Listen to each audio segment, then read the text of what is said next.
think it's easy to say in hindsight that maybe we should have taken a point at that point, and just tried to manage it a little bit better. But I think when you're there, albeit I never played, like the feeling is that you're the team on top and that you can go and try and get the 3 points. So to be in that position, to go on to then lose the game, you know, it was disappointing, and you could feel that in the changing room.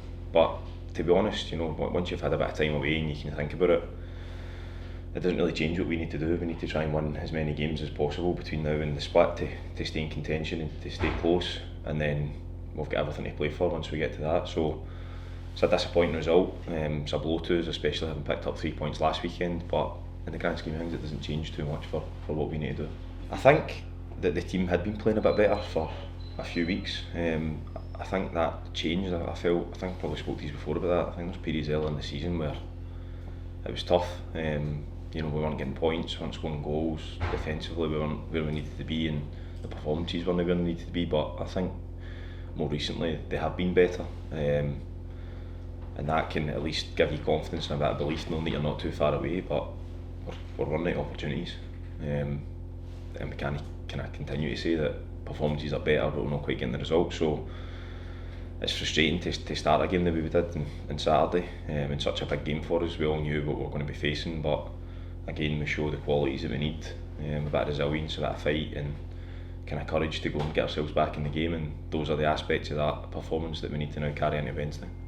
I think we have to take each game probably as it comes individually, without looking too far ahead almost, but I think it would be naive to think we can't have an eye on how far, or potentially how cut adrift we are.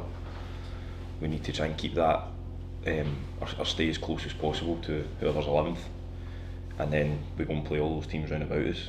I think we've potentially been a little bit lucky that probably other teams have stalled a bit in their results, and that they've not pulled away, and we've still got an opportunity, albeit we obviously lose a game on Saturday. But you know, if you can go on a run and pick up a few wins in a trot, then I think you close that gap and you give yourselves a chance to get into the split. So that starts again on Wednesday and then Saturday. So we try and deal with Wednesday, and then once that game's out of the way, we focus on the next game and see where we are come this one.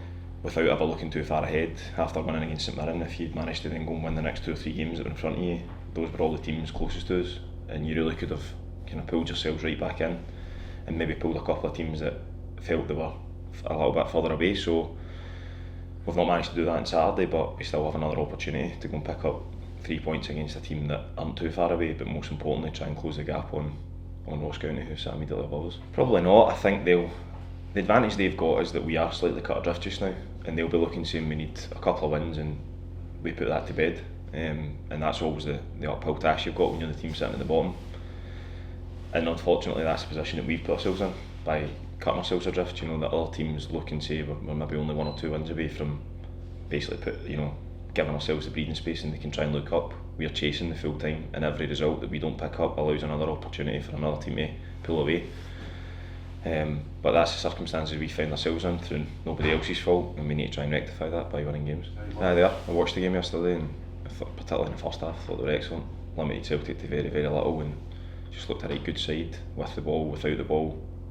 And unfortunately for them, obviously it didn't probably turn out the way they wanted, but we don't need to look at how they've played too recently. We can look back to the game at Fir Park where we were really poor in the game, but they ran over the top of us really, and they're capable of doing that. They've got players that can cause you issue, especially in the attacking end of the pitch. So we know fine well we're going to be up against them Wednesday, and the incentive for every team that we play against, especially for all that we can try and catch teams and close the gap a little bit, they'll know that what playing against us is an opportunity for them to get 3 points and move further ahead as well. So Motherwell will be looking at that and saying, right, we're playing Livingston, difficult game on the Astro, all the rest of it, but it's an opportunity for them as well. So every game that you play against, there's an incentive for both teams, and we need to try and make sure that goes in our favour. Yeah, I got a kick against stray throwers in my calf, which kind of just dragged on a little bit longer than it should have, to be honest. So it took me a wee bit of time to go over that, but I'm back training now for about a week, and feeling fine, so ready to go whenever called upon.